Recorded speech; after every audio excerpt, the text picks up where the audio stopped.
Bien, antes de comenzar con la presentación del bloque, para aquellos que tienen traductores, el canal A es el que justamente va a estar traduciendo inglés, portugués, castellano, y el canal B, castellano, inglés, portugués. ¿De acuerdo? ¿Sí? Para que lo puedan ubicar.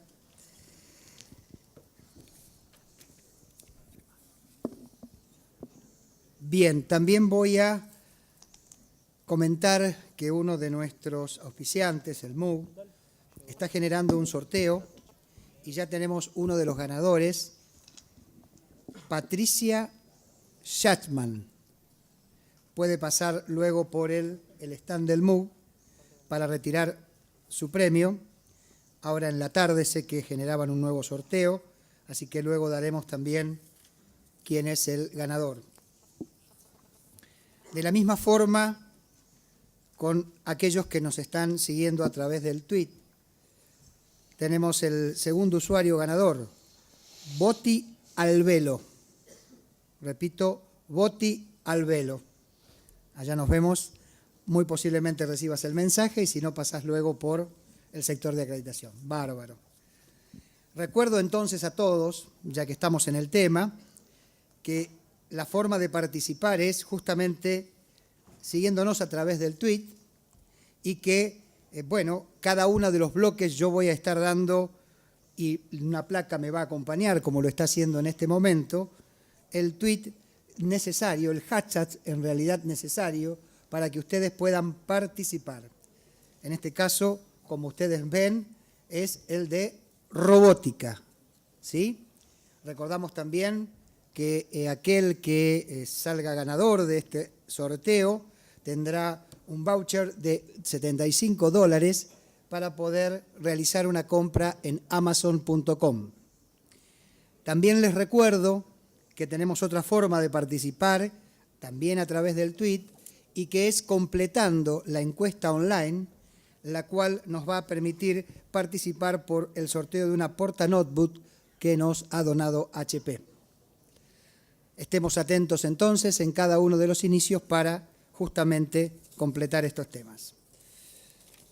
Muy bien, y ahora sí entonces vamos a comenzar con el bloque correspondiente, el bloque de robótica aplicada, para lo cual voy a presentar a quién será el moderador del mismo.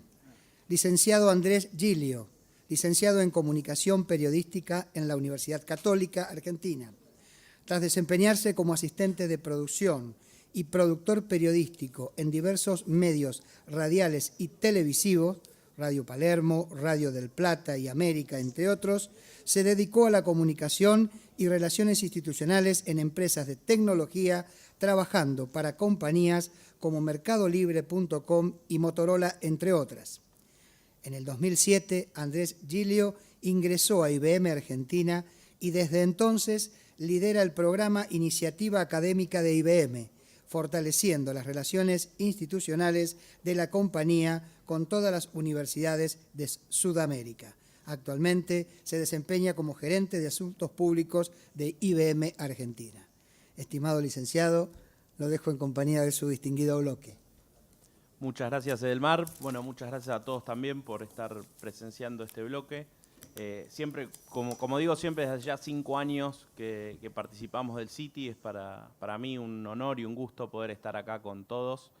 Y tal como digo siempre en este bloque, es quizás uno de los bloques más complicados porque vienen del almuerzo, el horario de las 2 y 3 de la tarde a veces para el sueño también es un poco difícil y ahí en el público hay poca luz, así que bueno, esperemos y que no se nos duerman. Es un gran desafío también para cada uno de los disertantes hoy poder captar bien la atención. El tema, la verdad, que siempre es muy interesante y se presentan cosas novedosas e interesantes que afectan a la vida de todos nosotros en los próximos años.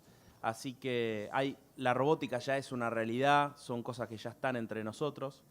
Así que los invito a comenzar a escuchar a los disertantes. Es un gusto para mí presentar esta tarde al licenciado Gonzalo Zavala, a Daniel Costa Ramos y a Pablo Ariel Guarnieri. De hecho, nuestro primer disertante en la tarde de hoy es el licenciado Gonzalo Zavala. Con Gonzalo nos conocemos ya hace tiempo, que nos hemos cruzado en el City y también en distintas actividades con la universidad. Él es coordinador del grupo de robótica autónoma de la UAI.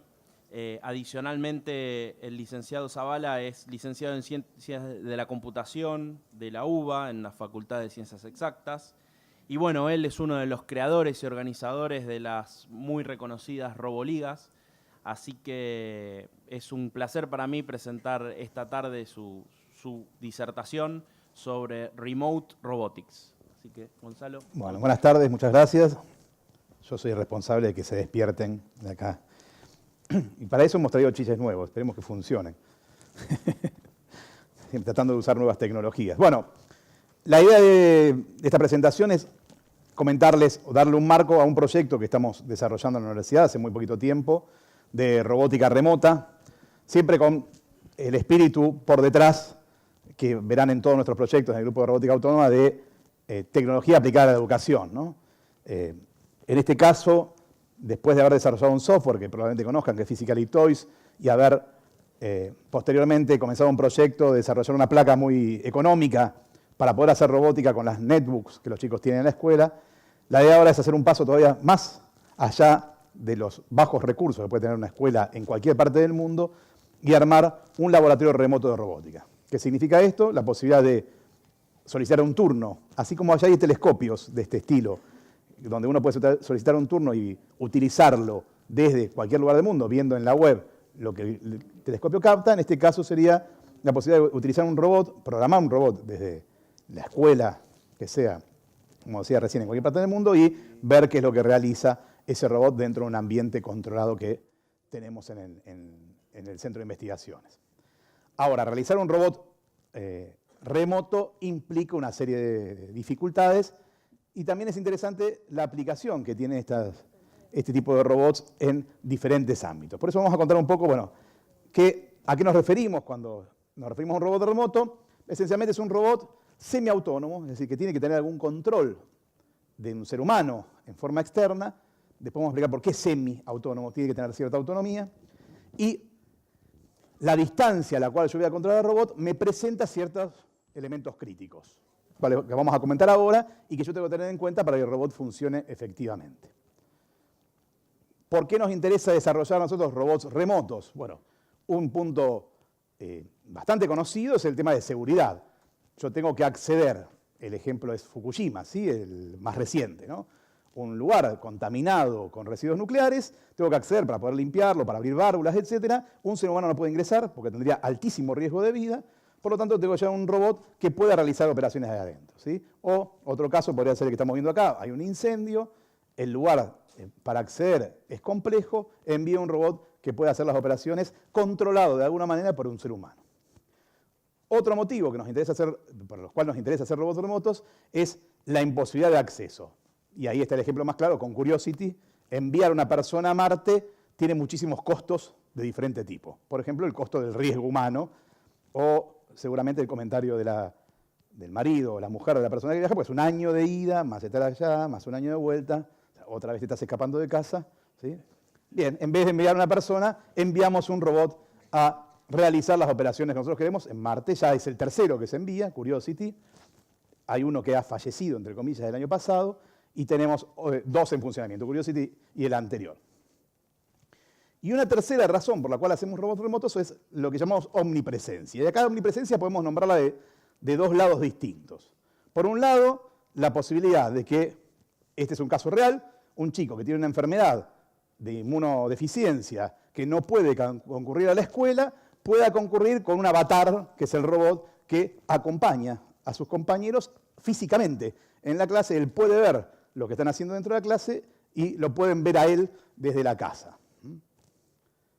Y por otro lado, la versión inversa de esto es tener un robot en un lugar que pueda ser utilizado por un montón de personas al mismo tiempo. En vez de ser una persona que está ubicado en cualquier lugar, esto es un robot que pueda ser accedido desde cualquier lugar, que es el ejemplo del desarrollo, que después los invito cuando venga el break a que lo vean, el desarrollo que estamos haciendo ahora, ¿sí? En este caso es un robot, es otro ejemplo, que uno puede acceder desde la web y programar ciertos comportamientos para ver cómo opera con esos elementos que tiene arriba de la mesa.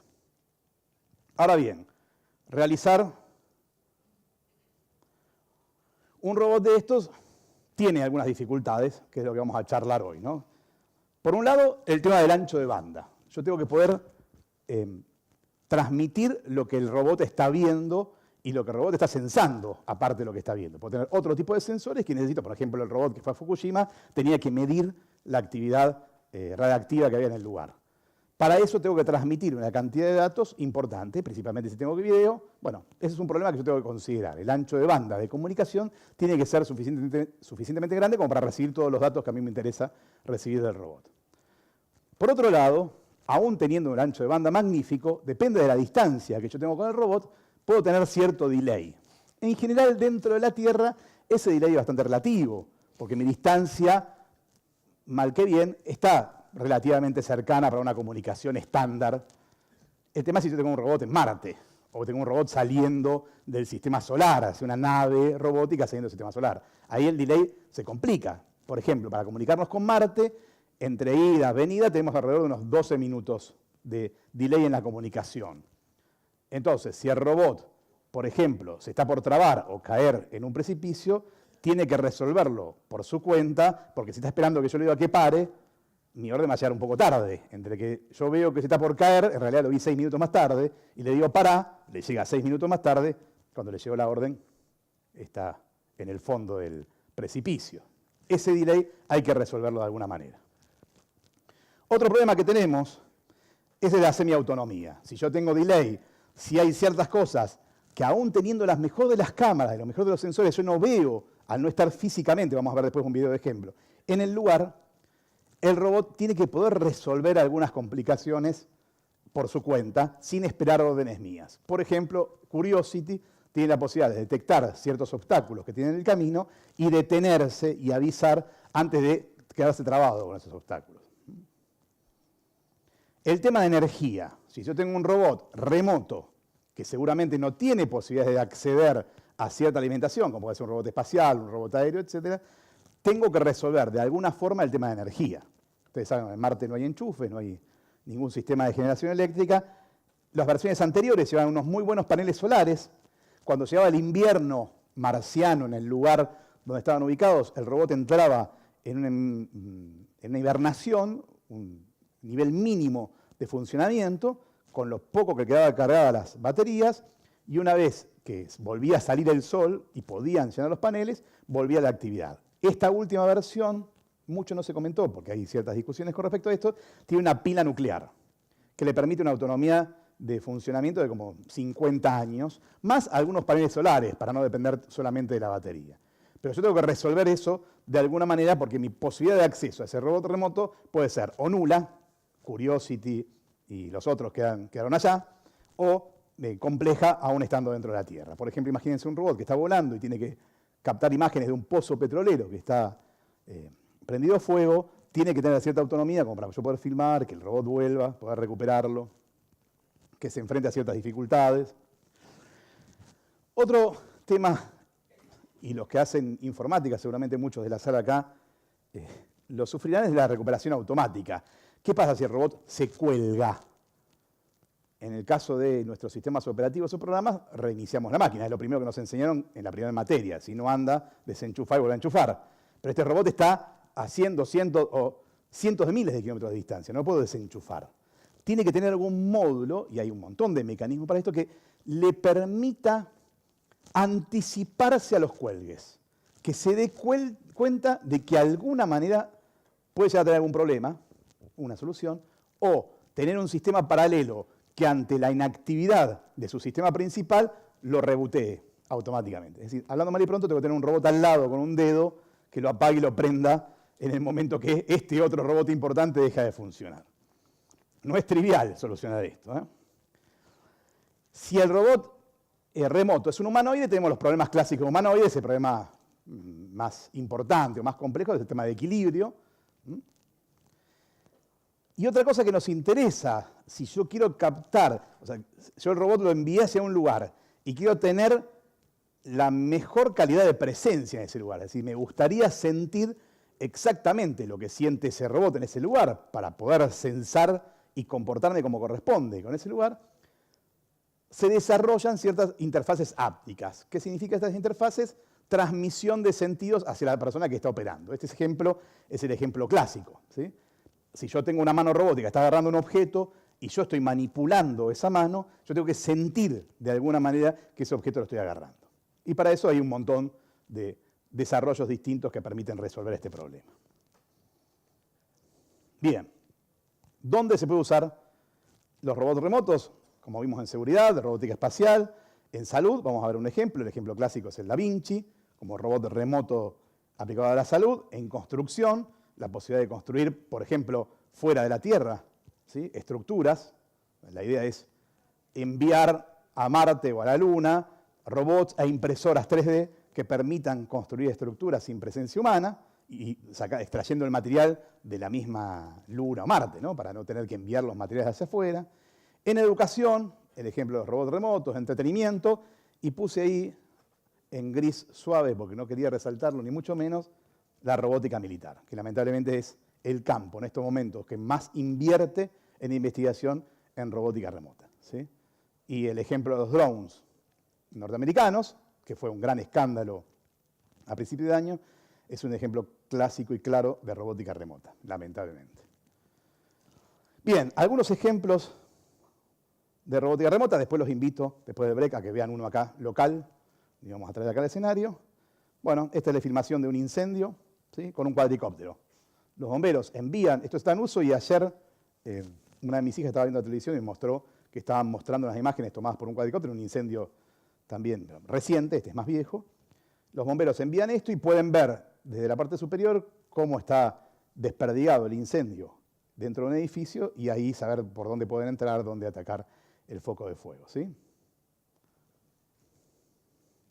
Acá tenemos otro ejemplo de un robot en una zona de peligro. Envío el robot mucho más cerca del fuego, puedo direccionar mucho mejor la manguera o las herramientas que yo tenga para apagar el fuego, soporta temperatura, lo puedo arriesgar, puede pasar por encima de escombros. Una competencia clásica de la RoboCup, que es la Copa Mundial de Robótica, que se realiza todos los años en diferentes países, es la competencia de rescate, donde se desarrolla un robot semiautónomo que tiene que poder meterse por diferentes lugares, soportar condiciones críticas de temperatura, de humedad, etc. Este es el ejemplo de uso de ese tipo de robots. Con respecto a salud, acá tenemos el más claro exponente de robótica remota en salud, que es el Da Vinci, ¿no? Tenemos una persona que está operando a otra en forma remota. En este caso, ustedes ven, la persona está al lado, ¿sí? Está bueno porque no tiene que introducir las manos, que son herramientas demasiado grandes e imprecisas para su funcionamiento, sino que entra, los que han tenido alguna operación laparoscópica han conocido de alguna forma, bueno, han estado dormidos supongo, ¿no? Pero este tipo de herramientas, mucho menos invasiva, más precisa, con este dispositivo que ustedes están viendo en las manos, puede operar, ahí está simplemente cosiendo un polietileno, no sé, pero no es un órgano humano, ¿está? Puede operar estas pinzas, tiene un montón de sistemas de regulación, es decir, si el cirujano hace un movimiento brusco, la máquina no responde con el mismo movimiento brusco, estabiliza todos los movimientos del cirujano, es decir, que hay muchas operaciones inteligentes de robot que permiten mejorar el funcionamiento del cirujano. Algo que tiene de interesante este dispositivo es que no hace falta que el cirujano esté al lado del paciente para operarlo. Yo podría tener un neurólogo, un neurocirujano genial, viviendo en Buenos Aires y que haga en un día 6 operaciones en 6 lugares distintos del planeta, ¿sí? Ya en algún momento uno se ponía a pensar qué pasaba si se colgaba internet, ¿no? Si se cortaba la comunicación. Bueno, hay sistemas de recuperación y ya creo que a esta altura del partido ciertos niveles de seguridad en la comunicación tenemos. Podemos ver videos, podemos entrar a páginas web, es raro y en este caso los sistemas de redundancia son mucho mejores como para no tener ningún caso de crítico. Bueno, acá están viendo, no quería poner ningún órgano, hay operaciones magníficas para ver, de corazón, etcétera, hecho con el Da Vinci. En Argentina ya hay varios. Acá están viendo simplemente un Da Vinci pelando una uva, operación que es una operación de entrenamiento, ¿sí? Están entrenando a un médico pero en vez de hacerlo con personas, lo hacen pelando uvas. Bien, dentro de robótica espacial, como habíamos comentado, acá tenemos un video simulado, o sea, no es real, del Curiosity. Hay un montón de desafíos en instalar un robot de este tipo en Marte, o sea, imaginen que no puede fallar, con lo cual todos los sistemas tienen una cantidad de redundancia notable. El tema de la energía es otro punto crítico del desarrollo del robot. Y algo que me pareció muy interesante, si se ponen a investigar sobre cómo desarrollaron Curiosity, es que no es un robot hecho por un solo organismo. Hay un conjunto de organismos europeos, norteamericanos y de Oriente que han conjugado sus esfuerzos para crear Curiosity, con lo cual tienen que congeniar en los protocolos de comunicación de las diferentes partes del robot para que pueda operar en conjunto. Entonces tienen una parte que hace análisis por espectro de ciertas propiedades químicas del piso, hay otra parte que está encargada de la energía, otro que está encargado de la navegación, así que hay diferentes módulos que tienen que comunicarse entre sí y formar un sistema robusto. Bueno, de telepresencia, acá tenemos un robot que se utiliza en el Ártico para hacer investigaciones. Las condiciones climáticas son muy duras, pero en los momentos de verano del Ártico la cantidad de sol y energía solar que reciben es notable. Por lo tanto, con esos paneles solares puede tener autonomía para todo el verano. Y lo que ven ahí adentro finalmente es un conjunto de computadoras y baterías bastante convencionales, ¿no? Como van a ver ahora en nuestro stand, no hay nada en particular, simplemente una forma de aplicar esa tecnología para lo que es robótica remota. Y acá tenemos un robot de telepresencia, ¿sí? Como que vimos del chico, ese es un modelo bastante conocido. Simplemente quería mostrarles acá en el video ciertas dificultades que puede tener un robot de estos en su operación cotidiana. Fíjense cómo mueve la cámara, ¿tá?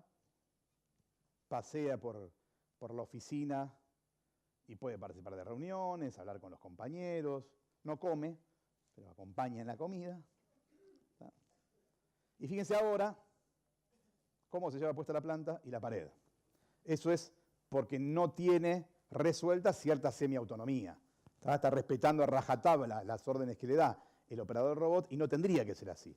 El robot, violando un poco las leyes de la robótica de Asimov, tendría que obedecer las órdenes, salvo que eso vaya en contra de cierta operatividad del robot, ¿no?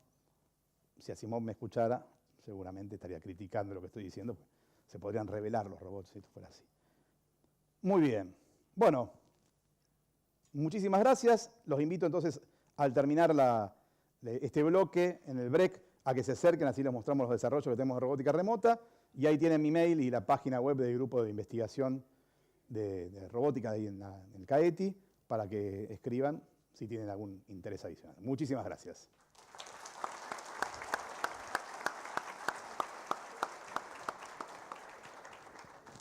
Bueno, muchas gracias Gonzalo, como siempre muy interesante todas las tendencias y todo lo que mostrás en tus presentaciones en el City.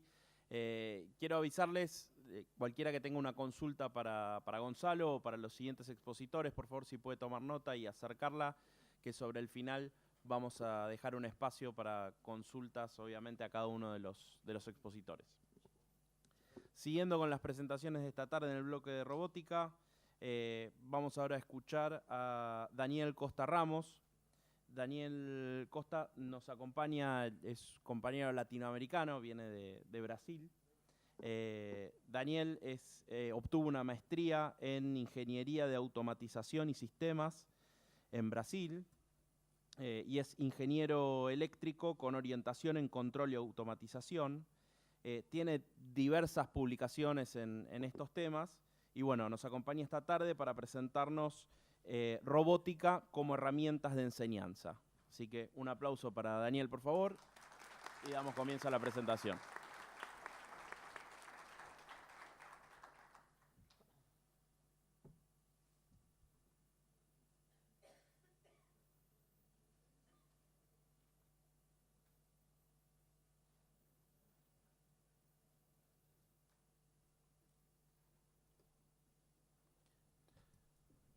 La presentación de Daniel va a ser en portugués, así que todos aquellos que necesiten traducción simultánea tienen los equipos como para utilizarla.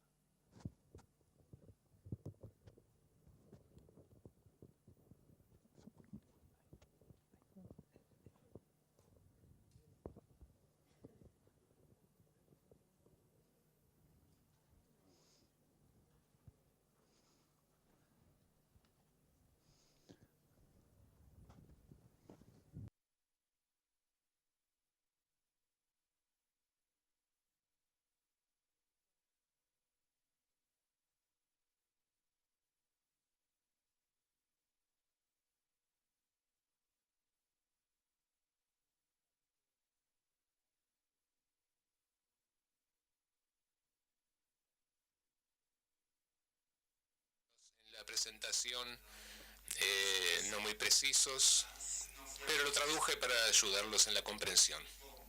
Bien. Mi información, como fue dicho, soy ingeniero electricista. Mi maestría fue en Florianópolis, en Santa Catarina. Y les traigo un poco esto para explicarles de dónde viene mi experiencia y cómo desarrollo mi trabajo en robótica educativa. Estoy trabajando actualmente en la empresa XBot, que trabaja con esa parte de educación y entretenimiento, pero desde mi graduación ya trabajo con robótica educativa. Nosotros en la facultad teníamos algunos robots que desarrollamos en el año 2004, 2005, eran robots simples, pero los usábamos con los iniciantes del curso de graduación de electricidad, de mecánica y computación, y la idea era que lograsen crear un robot. Ustedes pueden ver aquí las fotografías. Y ellos tenían también el don de destruir nuestros robots. Entonces nosotros vivíamos reconstruyéndolos, aprendiendo cómo reconstruirlos justamente, considerando cómo ellos aprendían su disciplina. Y también trabajando sobre la didáctica de cómo utilizar la robótica en una clase. Tuvimos algunos otros robots con los cuales trabajé. Robótica remota, robótica submarina, hospitalaria, entre otros. Y últimamente estoy trabajando con 3 robots principales, que es el Kurumin y el Robodek, cada uno orientado a un público, utilizando una tecnología en cursos diferentes, y hay algunos proyectos personales que estoy desarrollando, y la tecnología Arduino. Mi presentación está dividida en 6 temas. Vamos a ver algunas cuestiones básicas sobre qué es un robot, las tecnologías existentes y principalmente la importancia de la tecnología o de la metodología cuando estamos enseñando, cuando estamos transmitiendo contenidos al público, a los alumnos. Bueno, aquí tenemos algunos conceptos básicos. ¿Qué es un robot? Cada uno tendrá una definición, principalmente cada profesor aquí presente tendrá una definición de lo que es un robot. Si cada uno que me pregunta qué es un robot, yo diera una definición formal como esta, sería un poco cansador, hasta irritante explicar esto todo el tiempo. Pero hay una forma más simple que puedo utilizar, que es que el robot es un dispositivo capaz de medir el ambiente, tomar una decisión con esas informaciones adquiridas y principalmente a realizar una acción. Entonces, esta es la definición más simple, más básica que me gusta utilizar. Esta es una opción personal, sí, pero creo que es muy interesante. Entonces, tenemos estos 3 sistemas básicos. Uso el robot de la empresa como robot base, digamos, que tiene sensores de distancia capaces de medir información de un obstáculo. Tiene una parte de microcontrolador que sería para tomar una decisión, hacer una acción. Por ejemplo, detecta un obstáculo y realiza una acción. Y los actuadores, que son la capacidad de moverse en un ambiente.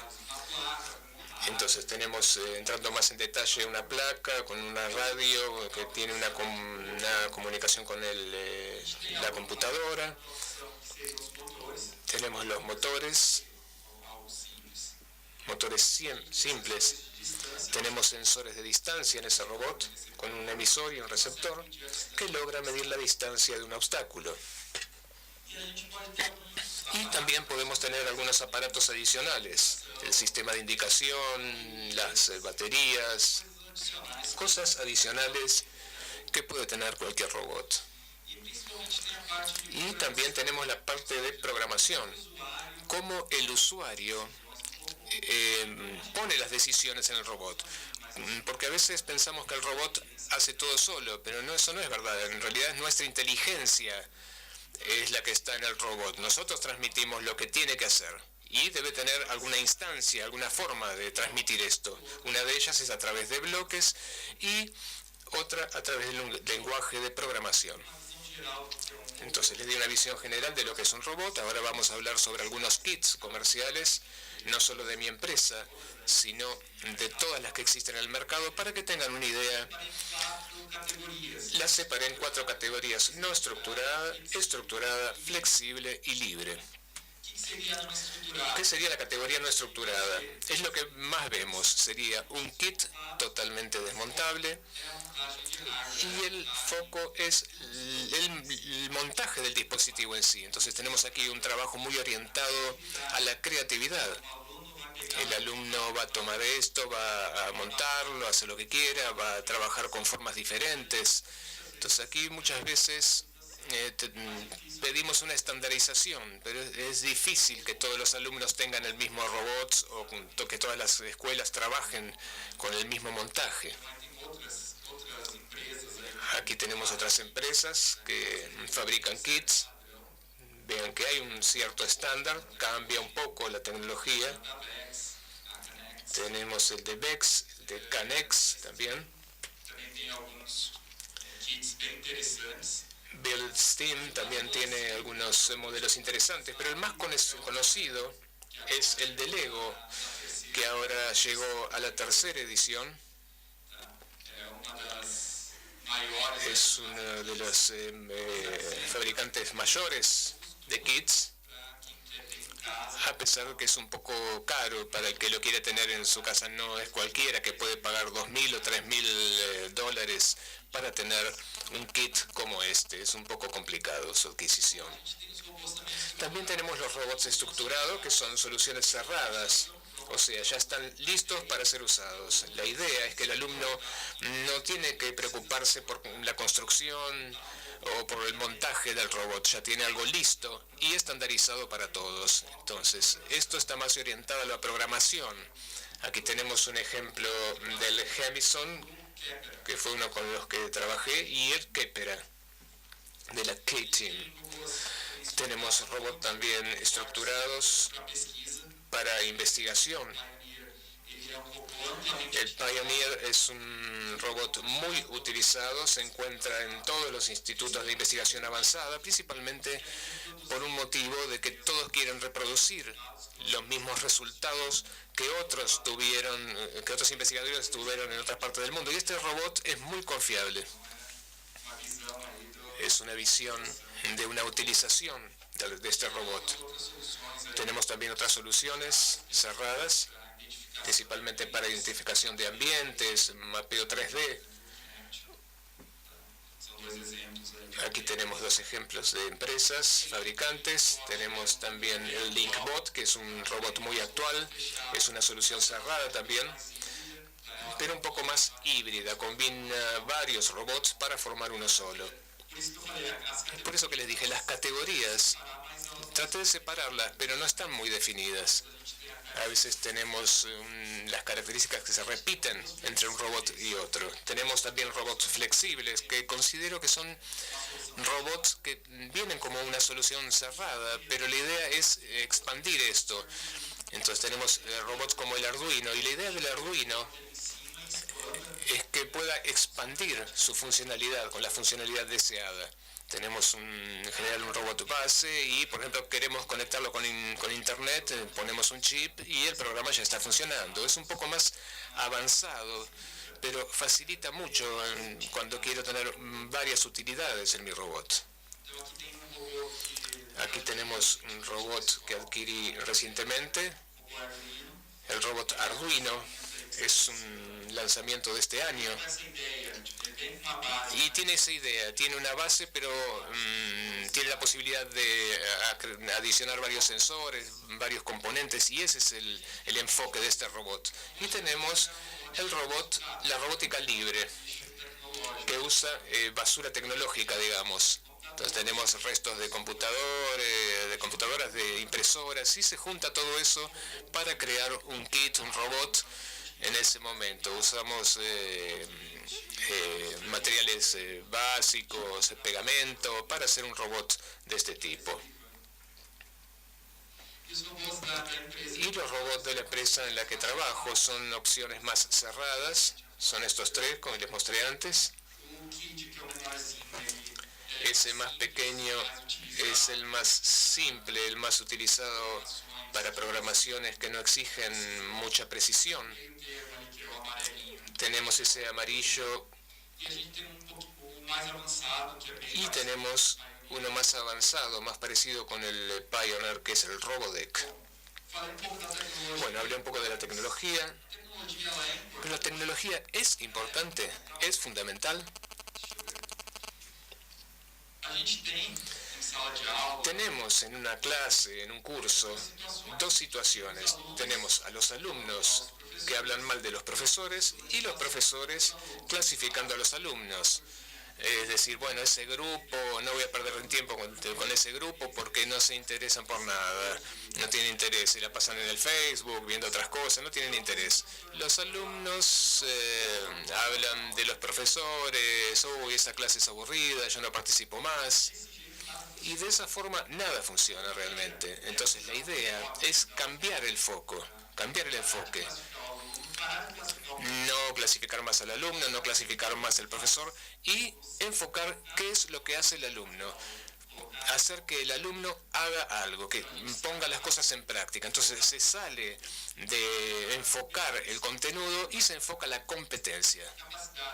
La capacidad de que el alumno actúe y el conocimiento transmitido en la clase, claro.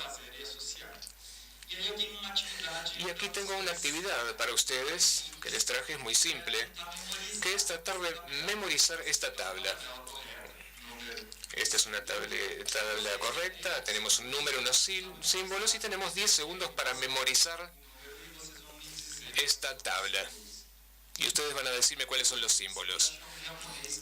Hasta hoy encontré un japonés que memorizó hasta el cuarto número. Después del quinto ya no lo logró. Ahora sí, alguien aquí lo logra, sin anotar lógicamente. Entonces tenemos esa tabla y vean que estoy transmitiendo una información correcta, pero se la estoy transmitiendo de una forma aleatoria, de una forma bruta. Ahora, si ustedes tratan de reproducir cuáles son los símbolos que estaban asociados con cada número, ustedes van a ver que es bastante difícil, para no decir imposible. Ahora, si yo transmito lo mismo, pero de otra forma, asociando la posición de los números del teléfono con el tatetí, el famoso tatetí. O sea, es la misma tabla, pero transmitida de una forma diferente. Y así podemos asociar lo que ya conocemos, dos cosas, como la posición de los números de teléfono y el tatetí, y podemos asociar eso. Y después de todo lo que diga hoy, ustedes no se van a acordar mañana, pero de esta tabla ustedes se van a acordar por muchos años. Entonces, vemos aquí que lo importante aquí es la forma de transmitirlo. Y esto no es en vano, esta tabla es un estudio que fue realizado hace varios años, que dice que la forma de transmitir el conocimiento tiene una influencia en la capacidad de retención de la información. O sea, los alumnos que solo leen o escuchan algo, solamente van a lograr retener 10 a 20% de la información transmitida. Y cuanto más informaciones, más estímulos tiene, más informaciones logra retener, llegando al 50%. Y a medida que su participación aumenta en la clase, no solamente de presenciar, puede llegar a retener 90% de las informaciones transmitidas. Por ejemplo, a través de la puesta en práctica o simulando una experiencia real. Tenemos un pequeño video que quería mostrarles. En la escuela generalmente tenemos directores o algunos productores muy entusiasmados en traer la tecnología a la clase para innovar.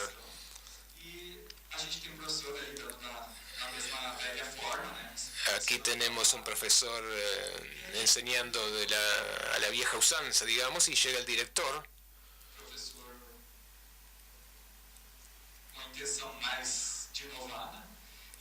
Un director con la propuesta de innovar, de traer la tecnología a la clase. Entonces ahí traen las computadoras, iPods, todos esos aparatos, pero el profesor no está preparado para utilizar todos esos equipos, entonces sigue enseñando la misma tabla, de la misma forma, los alumnos repiten la tabla, pero ahora todo informatizado, ¿no? Entonces siguen el mismo proceso, pero informatizado. Y eso es para transmitirles la idea que no importa que la tecnología sea algo nuevo, hay que enseñarle también a los profesores. Y aquí tenemos algunas características de la robótica que mejora la curva de aprendizaje, mejora la capacidad de los alumnos. Son conceptos que son muy trabajados, muy tocados, digamos, los traje aquí para recordarlo. Tenemos una aplicación constructivista. No es sustituir el profesor, sino que pasa a ser un mediador del conocimiento, no es una figura autoritaria que le impone al alumno. Participa junto al alumno, está ahí para involucrar a los alumnos en el trabajo, en el proceso, y mejora la comunicación, tanto de los alumnos con el profesor como de los mismos alumnos, porque va a tener alumnos intentando hacer las cosas, equivocándose, alumnos con buenas ideas, otros con malas ideas. Entonces es necesaria una buena comunicación para que los grupos logren desarrollar el trabajo. Aquí tenemos algunas características en algunos países como en Alemania y los Países Bajos, en Holanda, por ejemplo.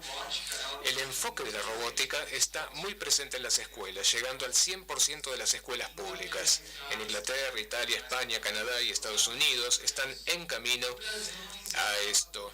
Y en Brasil no hay una estandarización. Esto lo vuelve muy difícil.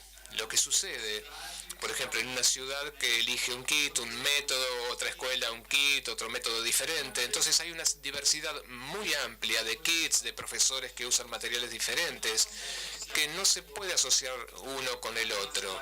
Vamos a una ciudad diferente, a una provincia diferente, terminamos conociendo proyectos totalmente diferentes, con materiales que no se pueden asociar unos con otros, no podemos utilizarlos, no podemos reaprovecharlos, entonces hay mucho retrabajo. O sea, el profesor que lo hizo para un cálculo va a tener que hacer un cálculo para un determinado kit o para otro, y eso demanda un tiempo muy grande. Y muchas veces falta material que los profesores no quieren desarrollar. Aquí tenemos un ejemplo para el lenguaje de programación, hablando de forma general, pero puede ser aplicado para la enseñanza técnica o la enseñanza primaria, que son los principales enfoques de mi trabajo. Y la intención es aumentar la interacción y la participación de los alumnos. Entonces, estoy usando este robot, el Kurumin, ese es su nombre. Y aquí tengo una planificación de clase que es transmitida a los profesores. Entonces tenemos de forma detallada los objetivos, los prerequisitos, las competencias, todas las informaciones que el profesor necesita para dar una clase. Entonces estas planificaciones no están enfocados en un tema, pero se enfoca en un asunto. Aquí, por ejemplo, tenemos lógica de programación. El profesor, entonces, pasa a través de todas las actividades que hay en esta planificación para enseñar el lenguaje de programación. Vamos a ver aquí un video para tener una idea de cómo se hacen los apuntes para estas clases. Los apuntes no se hacen de forma aleatoria. Existe el Servicio Nacional de Aprendizaje Industrial en Brasil. Nosotros tomamos el curso de lenguaje de programación armamos 10 planificaciones de clase y siempre nos baseamos en eso, en esto que ya existe, ¿no? Y aquí tenemos un ejemplo de una actividad muy simple mostrada con un robot. Es una actividad de desvío de obstáculos. Tenemos este problema que es que el robot tiene que evitar este obstáculo. Y lo primero que va a hacer, va para adelante, gira a la izquierda y evita el obstáculo. La primera idea es no usar sensores. Este es mi estándar para mis alumnos. Aquí tenemos el montaje a través del programa de bloques. Y el alumno así empieza a resolver el problema. Y a veces el profesor va y cambia el obstáculo el obstáculo de posición. Entonces el alumno dice, bueno, ahora no funciona más. Entonces la idea es esa. El alumno razona que necesita algo más. El movimiento del robot no es suficiente para solucionar este problema. Entonces el alumno va construyendo toda la lógica. Y aquí tenemos el movimiento del robot.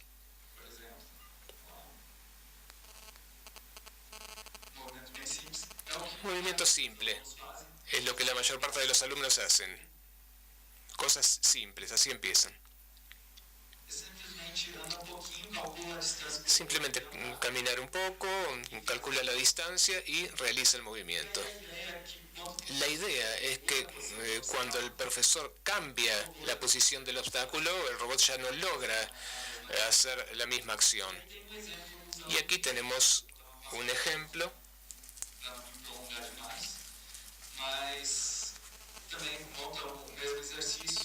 Se monta el mismo ejercicio, pero el algoritmo va a tratar de determinar si hay un obstáculo o no adelante del robot. Bueno, ¿y cómo puedo aplicar todo esto en una escuela, en una institución? Nuestra idea en la empresa es tener el robot, que es el Kurumin, así se llama, tener un equipo de educación para que confeccione el material, utilizar la referencia teórica de alguna institución y montar la planificación de la clase. Entonces tendremos esa planificación, que es una orientación para los profesores, y damos el curso de capacitación a los profesores, que tiene apuntes, la planificación y la referencia teórica, y un curso práctico para que domine la herramienta. Para eso tengo el equipo educativo capacitando los profesores, pueden ser 14 o un número inicial más o menos cercano, y ellos empiezan a usar eso en las clases. Después esos profesores se entusiasman mucho con la idea y empiezan a ser replicadores, empiezan a enseñarle a otros profesores que también van a aplicar esto en la clase. Y así tendríamos un equipo para hacer un seguimiento de esa implementación y monitorizar si los profesores tienen dudas, si quieren crear más materiales, y así en adelante. ¿Y cómo monitorizar esos profesores? La idea es tener una escuela como sede. Esos profesores empiezan a difundir esto a otras sedes. Empezamos a tener otras instituciones que usan el mismo método. Y conectamos a todos esos profesores a través de un portal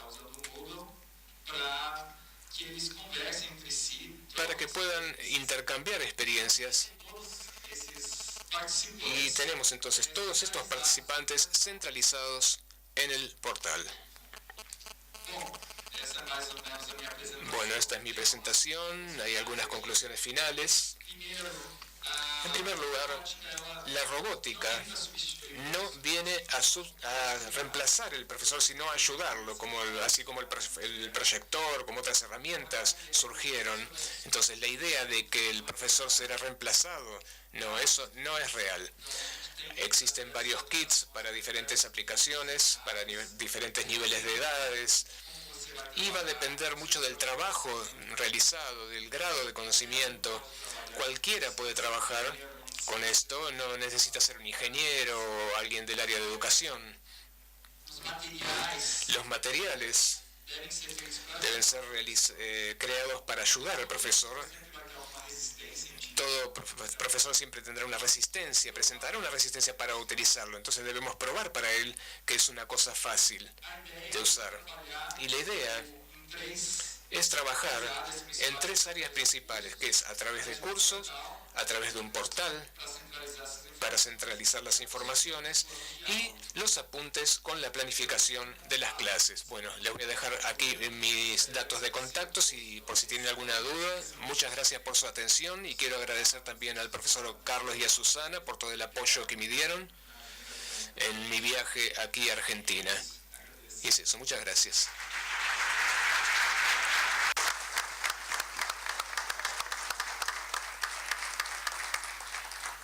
Muchas gracias, Daniel, por tu presentación. La verdad que, no sé ustedes, por lo menos a mí me dejó muy tranquilo que no haya presentado ningún robot ni nada raro que pueda pararlo a Messi el año que viene en Brasil, con lo cual eso la verdad que ha sido una buena noticia para mí, al menos por el momento. Vamos ahora sí a la siguiente presentación. Nos acompaña hoy también el doctor Fabio Guarnieri. Fabio es bioingeniero de la Facultad de Ingeniería de la Universidad Nacional de Entre Ríos y a su vez tiene un doctorado en ingeniería y un postdoctorado en Stanford University. Él tiene diversos antecedentes, obviamente, en la docencia y sobre todo muchas publicaciones. Algo que quiero destacar, él ha recibido el premio Innovar en el año 2009 y en el 2007 por sus aportes e investigaciones aplicadas a, sobre todo, lo que es el glaucoma, o sea, por aplicaciones biomédicas, sobre todo en temas vinculados al ojo. Así que la verdad que son temas interesantes. Vamos a escuchar entonces ahora sí la presentación de Fabio. Bueno, muchas gracias. Bueno, tengo que confesar que antes de que me invitaran a esta conferencia y a esta sesión de robótica, nunca había participado en una sesión en robótica. Por lo tanto dije, ¿por qué me invitaron? Pero de todos modos uno siempre descubre que lo que uno desde un ámbito por ahí se llama robótica, desde otros ámbitos puede llamarse sensores o diagnósticos y tratamientos. Y termina siendo un poco como la definición que hace poco vieron de sensores y actuadores con algún tipo de inteligencia para alguna utilidad. Entonces, bueno, les voy a contar un poco lo que hacemos nosotros en nuestro laboratorio de BioMEMS. Les voy a contar un poco qué es la tecnología MEMS. Seguramente casi todos ustedes deben tener algún MEMS digamos, en el cuerpo, digamos, en un celular, o han utilizado alguna vez un MEMS, aunque no lo sepan. Y vamos a hacer esto a partir de aplicaciones biomédicas que estamos llevando a cabo.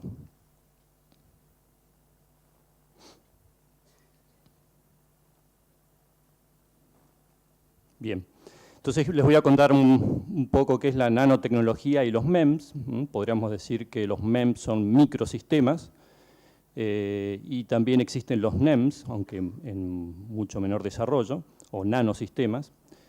Brevemente hablaré de la robótica en cirugía, no es mi tema, sí, la robótica en sí, pero sí los proyectos en los cuales estamos inmersos, de alguna forma están relacionados con los microrobots en cirugía.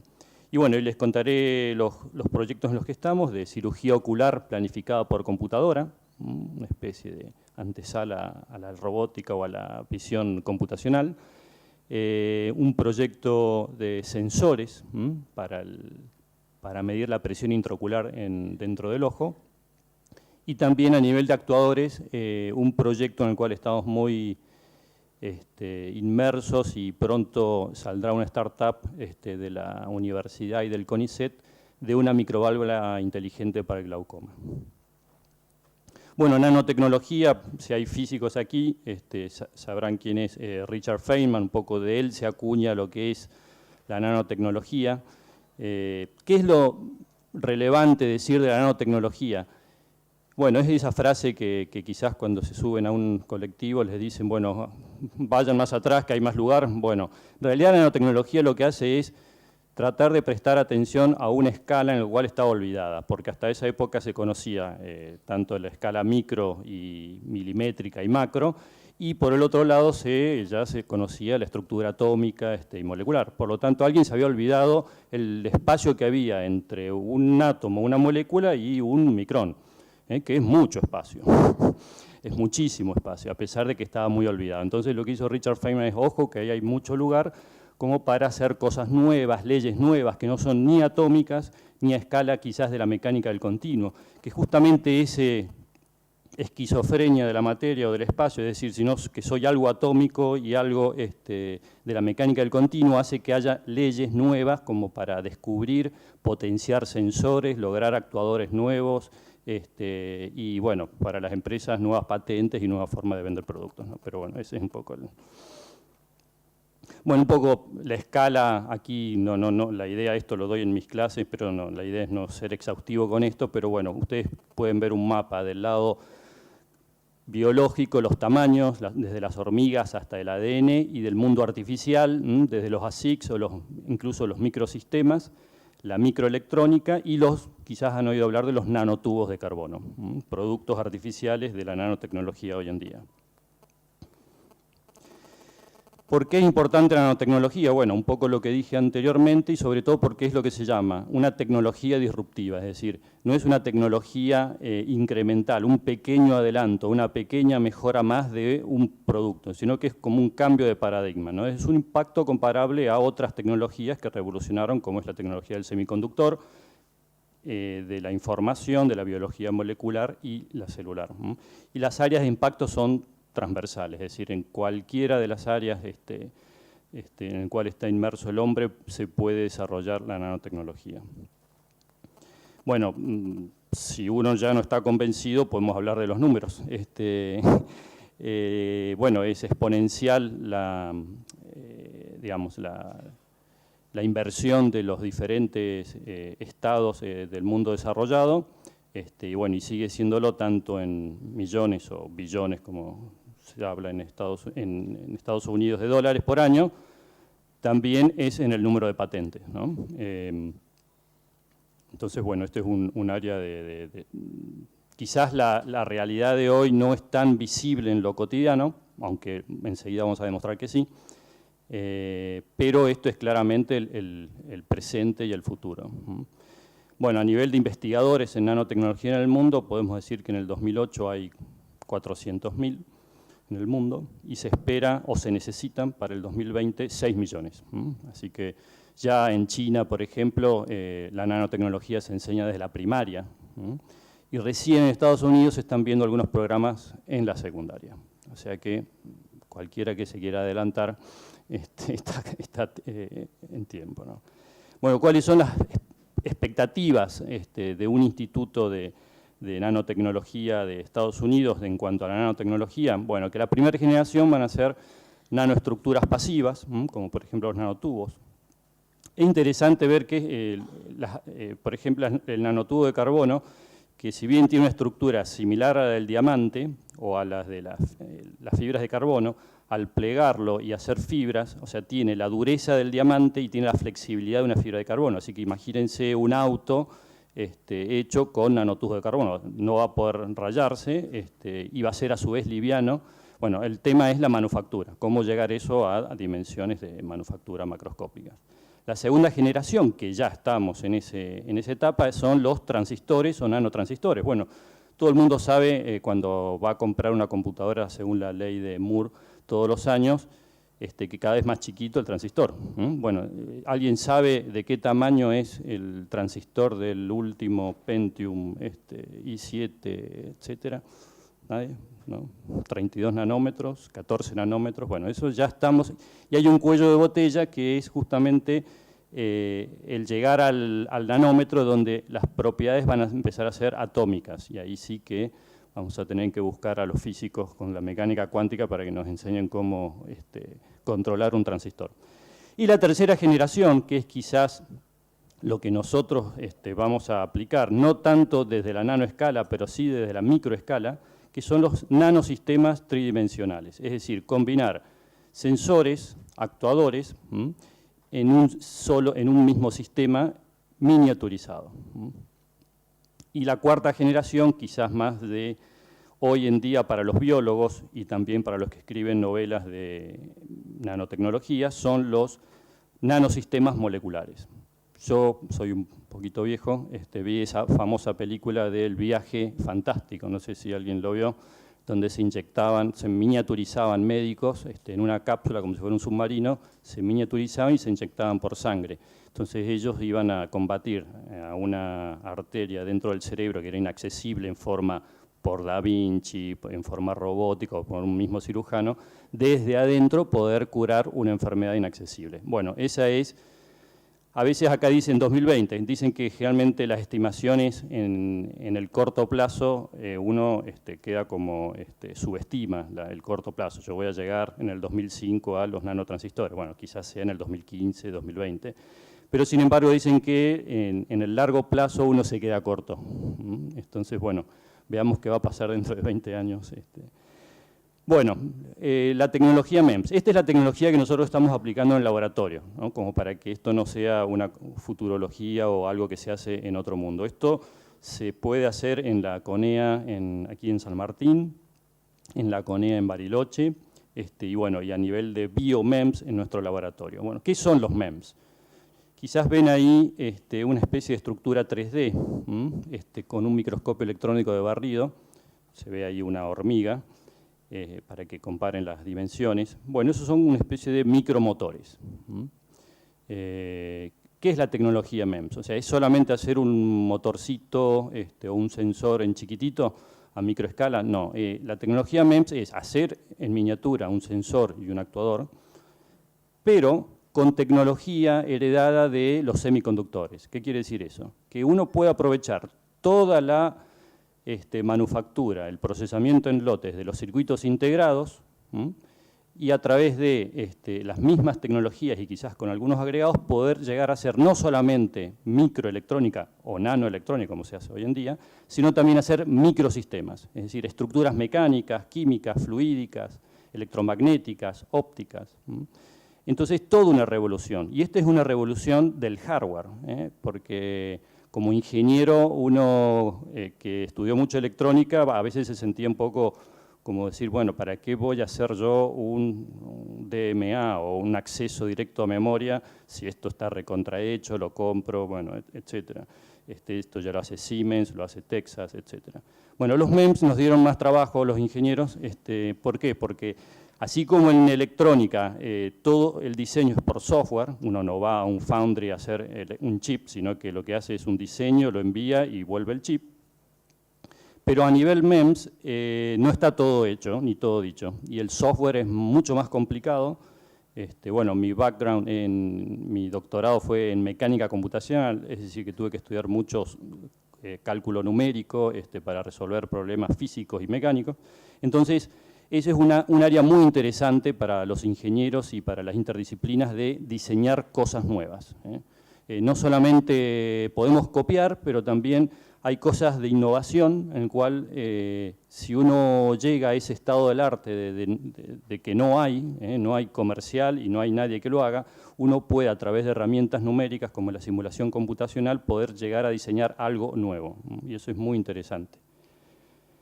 Entonces, bueno, esta tecnología, a partir de los mismos procesos de manufactura de la microelectrónica, se pueden hacer MEMS.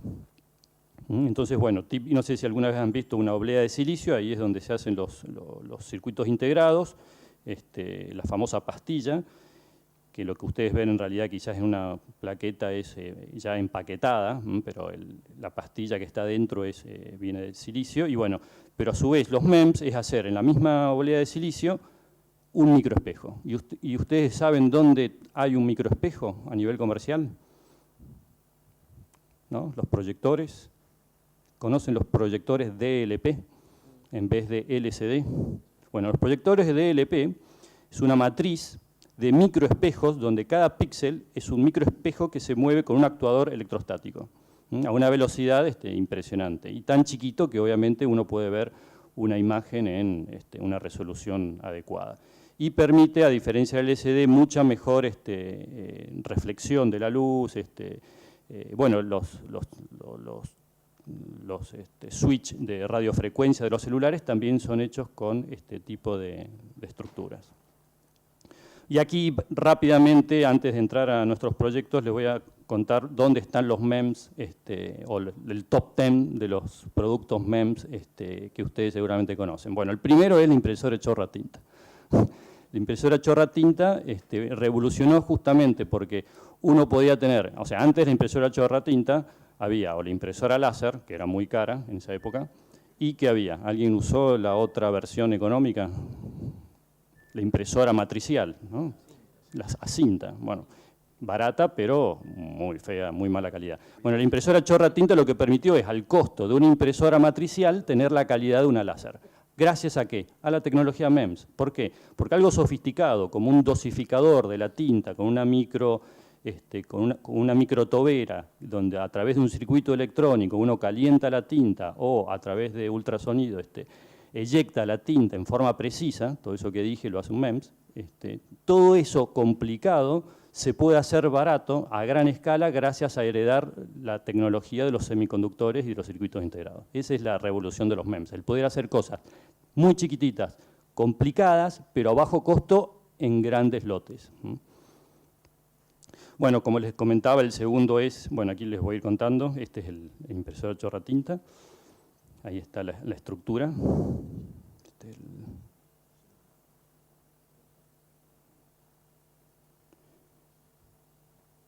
Bueno, el segundo es...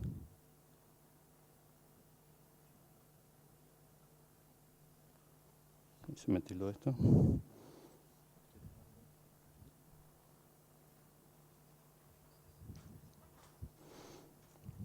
¿Esto es la pila?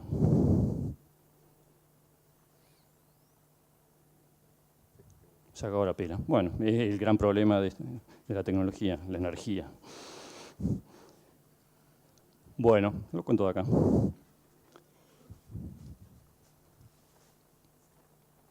Bueno, el segundo es estos microespejos para los proyectores, los últimos de DLP, donde es un actuador electrostático que simplemente gira, rota y hace como un on-off de la luz.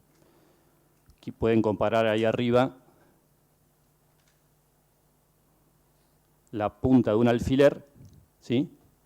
En el extremo no tengo, ¿tenés un, ahora anda? Ah, fantástico. Pero se apagó. Ahí va.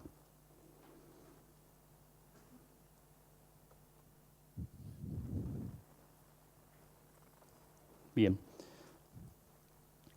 Pueden ver ahí la punta del alfiler y ese array de microespejos. Fíjense el tamaño de cada microespejo. O sea, lo pueden ver un solo píxel en gigante, parece una ciudad, pero en realidad es una matriz muy chiquitita, muy chiquitita. Son miles de estos microespejitos. Y a un precio, digamos, no es más caro que el de LCD. Bueno, esto es un poco lo que deben tener todos, ¿no? En un smartphone, en un celular, cuando giran la pantallita, se da cuenta, gracias a que tiene un MEMS, ¿no? Es un goniómetro que sensa la velocidad de rotación en 3 ejes.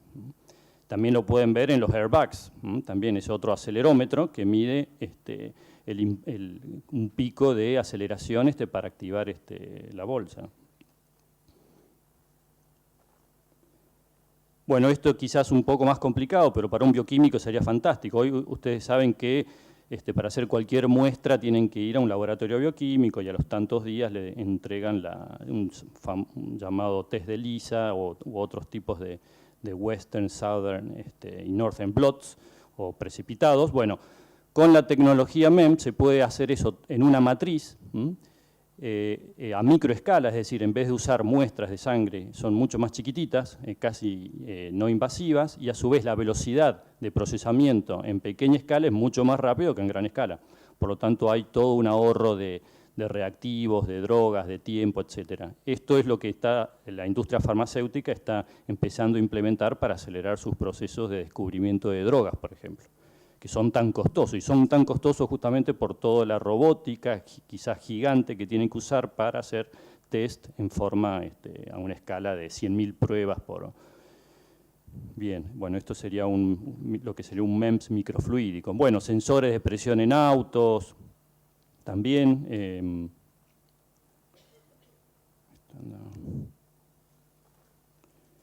Micrófonos de los celulares también son MEMS.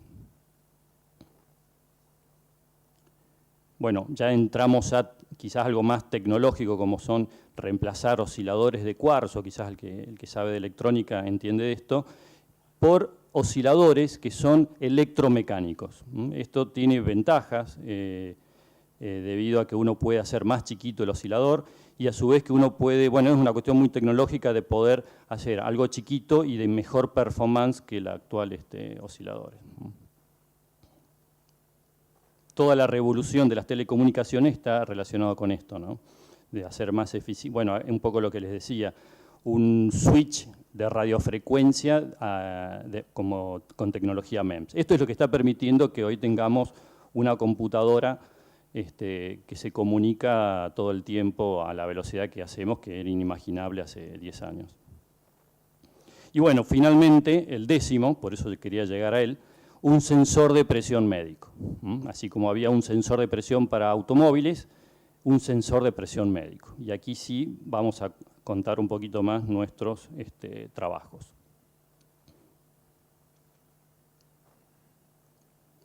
Bueno, en cuanto a microrobótica en medicina, es un área muy nueva.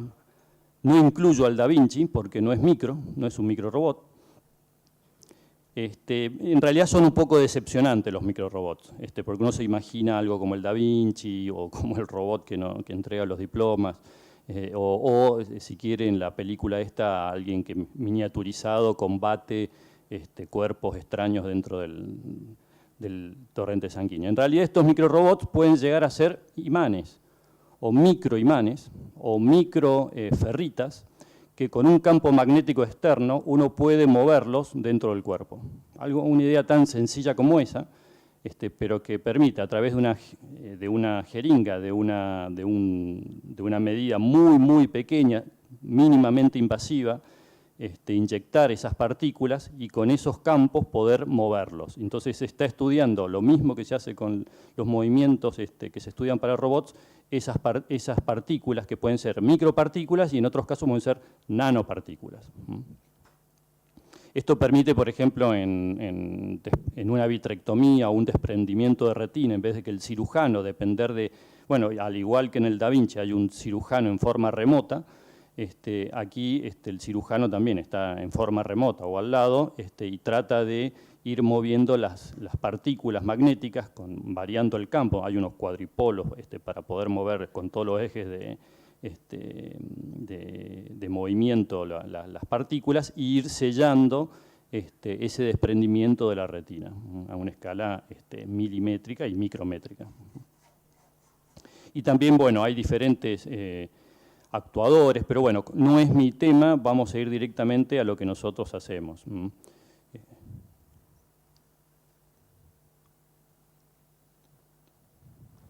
Ahí está. Bueno, esto es un poco el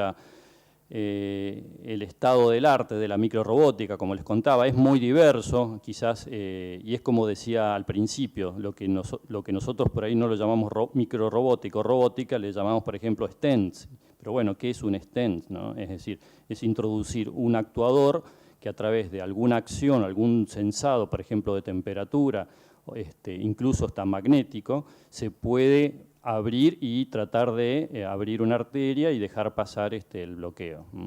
Algo sencillo, por ejemplo, balones, microbalones, pero bueno, hay mucha liberación de drogas también.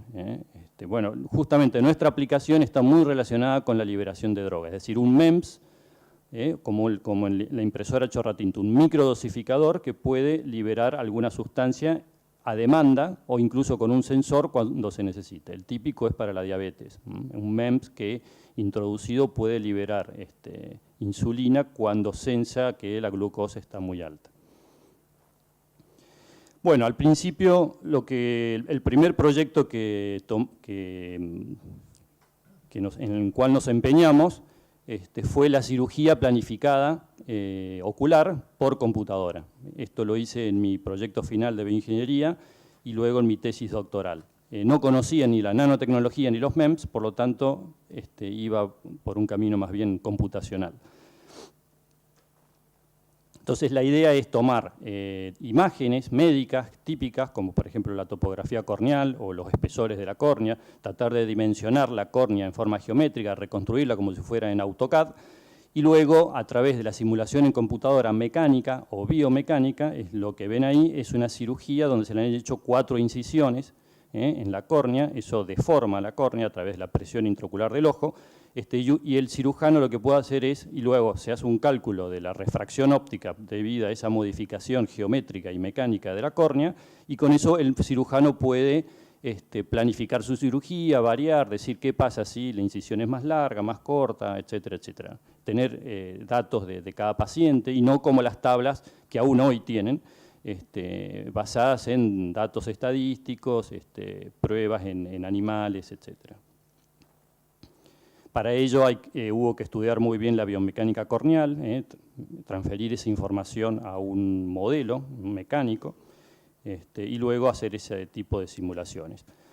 Luego, en mi postdoc en Stanford, lo que hicimos fue, aprovechando que la empresa de láseres estaba cerca de la Universidad de Stanford, se hizo lo mismo, nada más que en vez para una cirugía incisional, con la cirugía láser. Entonces, tallando la córnea, nosotros simulamos esos procesos.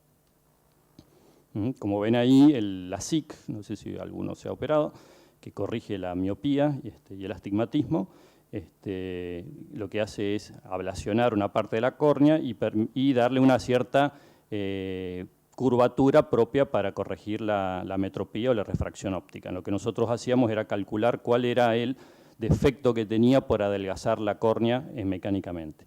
Bueno, otras aplicaciones fueron simular nuevos implantes, como por ejemplo lentes de acomodación para la presbicia, que ahora se están empezando a vender para otra empresa, y también introducción de ciertos anillos para la corrección también de la miopía y el astigmatismo. Bueno, esto es lo que se llama simulación en computadora de la cirugía refractiva. Entonces, ahí está. Bueno, esta es otra simulación. Vamos a ir un poquito más rápido, si me deja este aparatito. Bueno, aquí tomamos una planificación de una cirugía que se llama, de una enfermedad que se llama keratocono. Vimos cómo era el análisis y luego se hizo la simulación y coincidió bastante bien. Entonces, bueno, lo que nosotros tenemos es un mapa con datos de los diferentes instrumentos y lo que hemos generado también es un sitio web en el cual el cirujano puede acceder a ese sitio web, introducir sus datos de cada paciente. El sitio web lo que hace es hacer la simulación en computadora y devolverle los resultados al cirujano. Esto es muy preliminar, todo este proceso de digitalización del médico también es importante y bueno, retrasa un poquito las cosas, pero en eso estamos. Y bueno, y el proyecto que les quería contar también sobre sensores y actuadores, lo que denominamos la microválvula inteligente para glaucoma. Como ven ahí, es un implante que es transcleral. Hoy en día se realizan implantes con una válvula en la córnea, pero esa válvula bueno, es un conducto que drena líquido dentro del... Es decir, la idea es que el glaucoma produce presión intraocular alta y produce ceguera. Es una de las principales causas de ceguera en el mundo y destruye el nervio óptico y por lo tanto la visión en forma irreversible. La causa es desconocida y esa sería un poco la visión que uno va tomando cuando el nervio óptico se va deteriorando, ¿no? Va perdiendo toda una imagen periférica hasta que finalmente es final y completa.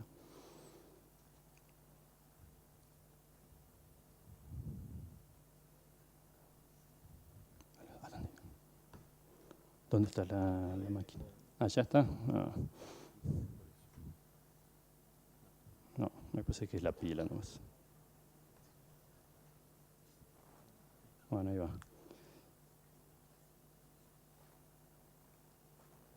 Ahí está, ahí va. Bueno, el tratamiento del glaucoma comienza con la medicación, luego cuando eso no funciona se hace cirugía. Cuando la cirugía no funciona se hace primero en la cirugía láser, luego como una especie de bypass para drenar el líquido por otra vía, por fuera del ojo. Y finalmente, cuando eso no funciona, se introducen ese tipo de válvulas que ven ahí, que es un conducto con una pequeña membranita que hace de alivio, una válvula de alivio. Eso es lo que hoy en día es el tratamiento de glaucoma. Entonces, bueno, esta es la trabeculectomía. El gran problema que tiene es la falta de control del flujo. Uno no puede prever el tejido fibrótico, cómo va a crecer o no en esa cirugía, y tampoco puede calcular qué tan grande o chica puede ser esa cirugía según cada ojo, cada presión de glaucoma, e incluso la presión dentro del ojo varía. Bien. A su vez, se necesitan diferentes, digamos, uno necesita cerrar la válvula cuando lo va a introducir en una cirugía, a los 6 meses la presión aumenta, por lo tanto ahí tendría que abrirla más, y cuando empieza el tejido a fibrosarse, uno no sabe cuánto, tendría que estar abriendo, cerrando la válvula, y eso es imposible hoy en un implante actual. Entonces, la idea fue tener un control del flujo, como una electroválvula, en el cual uno pudiera, en forma no invasiva, enviarle una señal a la válvula para que se abra según la necesidad que tiene cada paciente. Eso a través, o externamente, a través del oftalmólogo que mide la presión y le dice y ajusta la válvula para que se abra, se cierra o quede semiabierta, o si no, a través de un sensor de presión intraocular. Y esa sería un poco la válvula ideal para glaucoma. Y esto es lo que nos propusimos hacer utilizando la tecnología MEMS. ¿Por qué? Bueno, una vez ya en Stanford descubrí qué era la nanotecnología y la tecnología MEMS, entonces dije, bueno, ese es justo lo que faltaba para poder hacer algo muy chiquito y muy sofisticado. Es decir, que tenga que tener una antena de radiofrecuencia, que luego un chip que convierte esa radiofrecuencia en una señal de continua, y esa señal de continua o de continua eléctrica sea muy baja para que sea biocompatible, y eso a su vez alimente un polímero electroactivo, que es un actuador de plástico o electro que conduce la electricidad y se deforma a muy bajos volts. Ese músculo, o llamado también músculo artificial, mueve un diafragma, y ese diafragma es finalmente el que va a permitir aumentar o disminuir el caudal del flujo del drenaje para el glaucoma. Todo eso hace MEMS o BioMEMS. Bueno, las técnicas son las mismas para MEMS de fabricación. Hay algunos ejemplos relacionados como sensores de presión en un lente de contacto. Vamos a ir más rápido. Y el año pasado se incorporó un implante retinal también como un MEMS para la ceguera. Pero bueno, este fue nuestro primer desarrollo, que es hacer un sensor de presión intraocular en un lente de contacto, con tecnología MEMS. Y se lo implantamos en algunos ojos de cerdo o de vaca. Fíjense ahí el tamaño, está cerca de lo que es una moneda de 5 centavos, y con eso podemos medir la presión intraocular de un ojo cuando iba variando. Ese fue nuestro primer desarrollo.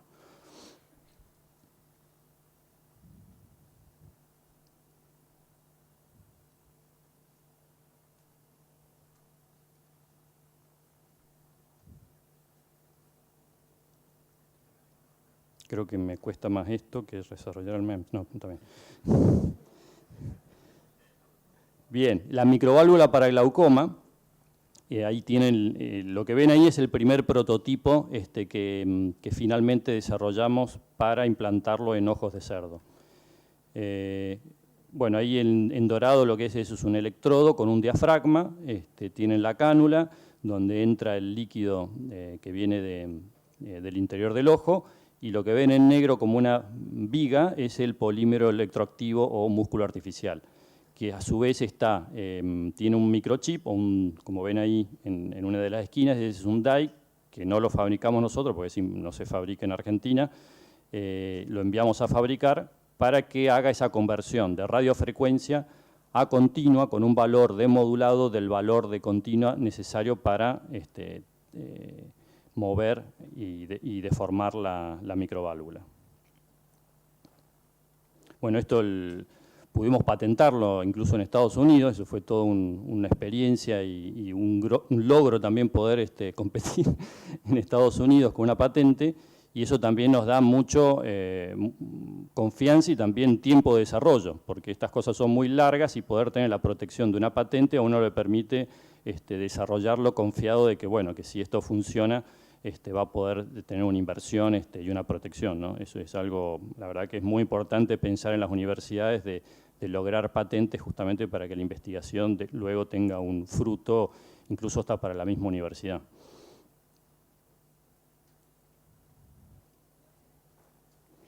Bueno, en esta patente se describe el funcionamiento, está accesible, y ahí ven el diafragma, cómo se deforma por la información de continua, el diagramita de bloques, con la bobina interna, la bobina externa. Bueno, ahora les cuento un poco lo de la bobina externa. Tenemos algunas publicaciones, sobre todo de la simulación en computadora del mecanismo de esta válvula, y pudiendo demostrar, primero con simulación y luego en forma experimental, el funcionamiento. Sobre todo que es muy importante para la parte académica de confianza en los propios investigadores en oftalmología. Bueno, diferentes ensayos de drenaje, ensayos eléctricos, ahí ven, ese es una viga con el músculo artificial activado eléctricamente, como ven un poco más arriba, y ven la deformación. Bueno, esto quizás sea parecido a robótica en cuanto a lo que son los actuadores. Bueno, pero esto es un polímero electroactivo, es un actuador polimérico.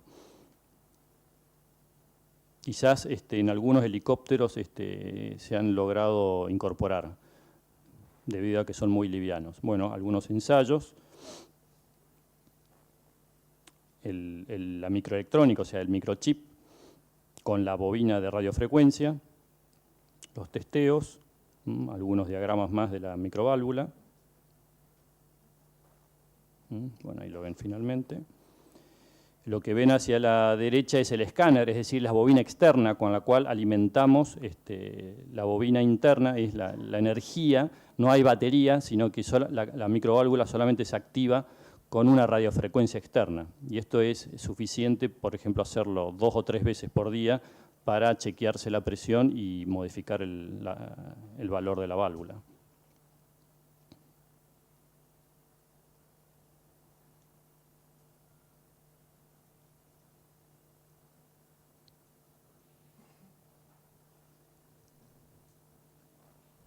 Bien, bueno, ahí ven, aquí hemos comparado el primer prototipo, que tiene el mismo tamaño que una válvula actual, y el segundo prototipo, también experimental, que es un poquito más pequeño. Ya estamos en un tercer prototipo que es mucho más chiquito todavía que el segundo prototipo, y el escáner con su bobina externa.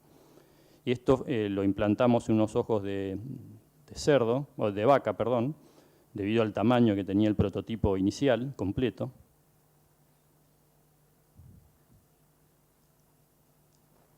Ahí está. Bueno, ahí está implantado por un cirujano. Y le pusimos un LED de montaje superficial, es decir, un LED muy chiquitito dentro de la bobina para que pueda verse, digamos, cuando acercábamos el escáner, ver que se estaba activando y que la transmisión era correcta.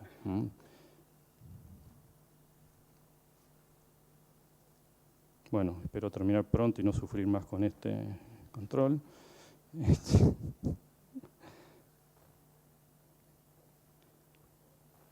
Bueno, y ahí se ve el LED encendido dentro del ojo de vaca, ¿no? Bueno, el siguiente paso es hacer esto ya para la FDA. Como les decía, tiene que ser mucho más chiquito, ya estamos en un tamaño mucho mejor, mucho más adecuado,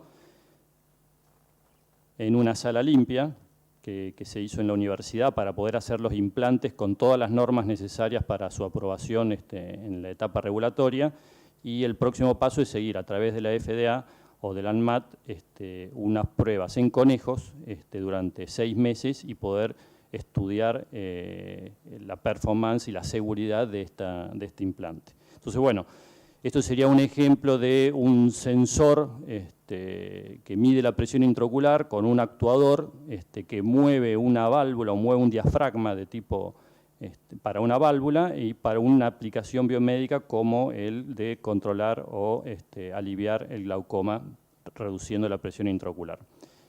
A nivel informático es muy interesante porque el cirujano y el oftalmólogo va a tener muchísima información, tanto a nivel de los sensores como también del funcionamiento de la microválvula, y también a nivel de tratamiento va a poder tener programas especializados de diferentes tipos de apertura y dosis adecuada para esta válvula, en el cual ahora es impensado, ¿no?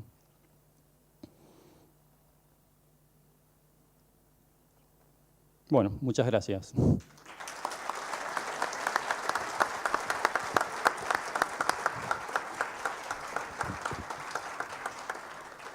Bueno, muchas gracias, Fabio. La verdad que es muy interesante, sobre todo que en una universidad argentina se esté desarrollando algo así y que lo hayan podido patentar y que esto siga. La verdad que es muy impresionante. Adicionalmente, bueno, yo les cuento, personalmente siempre este bloque me ha gustado en los últimos años porque recuerdo hace ya 5 años haber visto acá como algo innovador y novedoso lo que eran los robots aspiradora, como Roomba y demás, que se mostraban como ejemplo. Y hoy en día en cualquier casa de artículos para el hogar ya se están empezando a vender, o sea que ya están disponibles. Por eso yo les digo, muchas de las cosas que se ven en este bloque después terminan afectando a la vida de cada uno de nosotros. Y en esa línea, Fabio, te queríamos hacer una pregunta, sobre todo por el ejemplo que vos diste del MEMS liberador de insulina.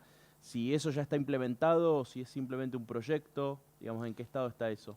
Eso no es un proyecto nuestro, sino que es la firma Medtronic, creo que es la que hace también unos dosificadores de insulina de un tamaño bastante grande y bueno, ese es el proyecto de ellos, ¿no? que está vigente, ¿no? Que está disponible.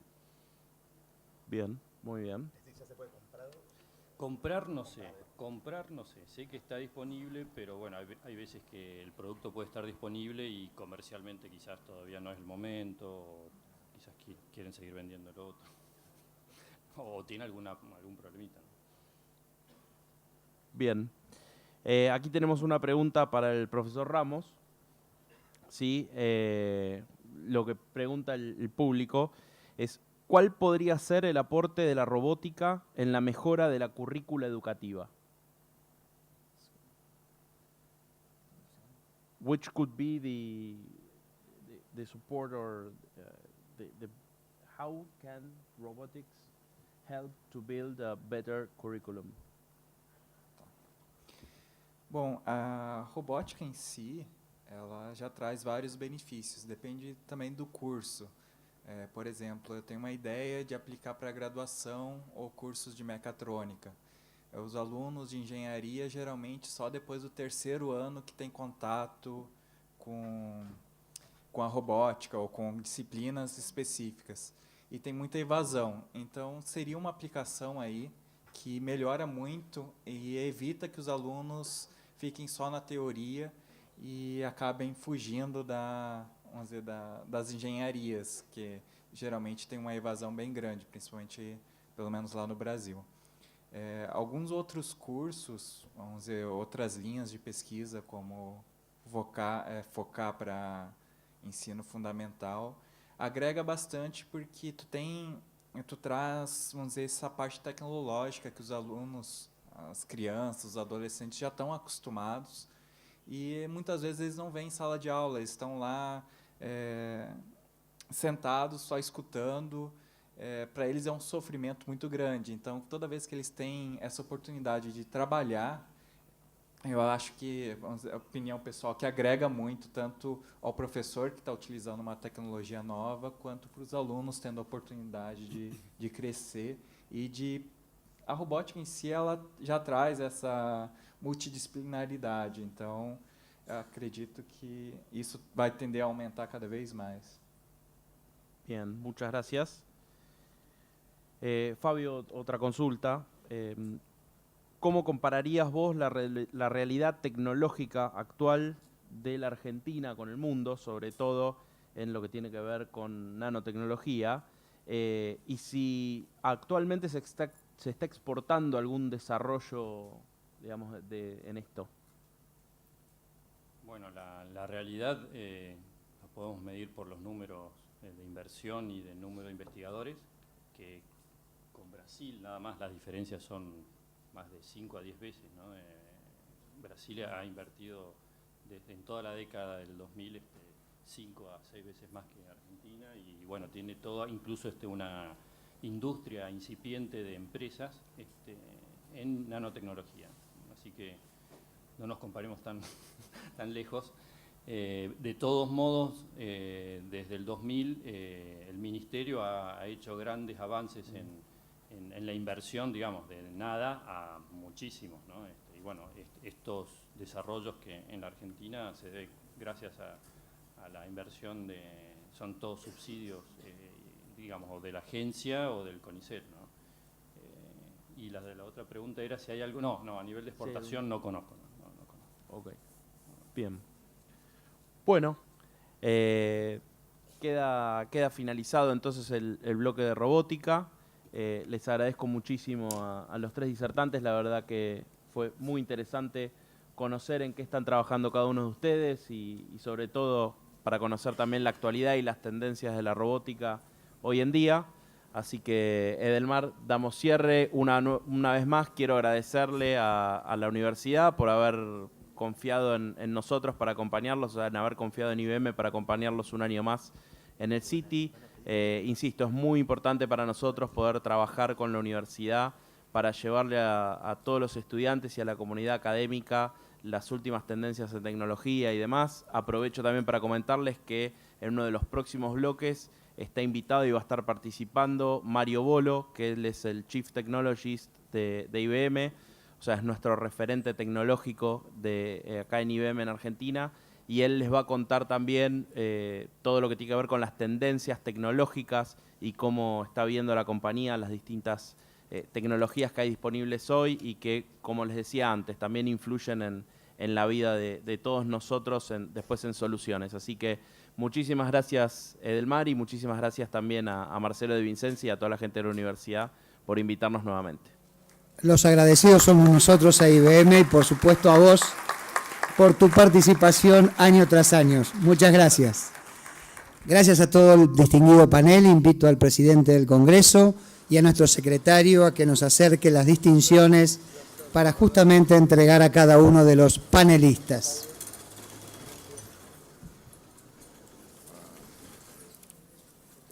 Mientras cumplimos con las fotos y estas entregas, bueno, quiero hacerles un comentario. Justamente se ha hablado mucho de educación y nosotros tenemos en el stand, nos acompaña en realidad Sonajov, que está presentando su nuevo sitio, Sonajov Educación.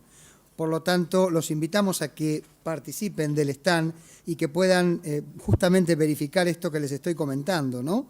Esto está dedicado a conectar instituciones educativas con personas que están en la búsqueda de formación. Por lo tanto, les reitero, les invito a participar en el stand de Sonajov. De la misma forma, les digo entonces que de esta manera estamos dando por finalizado este tercer bloque, el primero de la tarde. Les recuerdo a todos que vamos a comenzar en el cuarto bloque recordando cuál será nuestro hashtag para poder participar del Twitter. Y al mismo tiempo, si alguien no ha completado o no ha terminado de completar su acreditación, les recomiendo que lo hagan. Les recuerdo que de eso depende la impresión realmente del certificado que ustedes podrán retirar a partir del próximo 28 de octubre en la sede centro de la Universidad Abierta Interamericana. Los invitamos entonces a un pequeño break. Nos reencontramos nuevamente a las 16 horas. Por favor, seamos puntuales para dar continuidad al presente Congreso. Muchas gracias.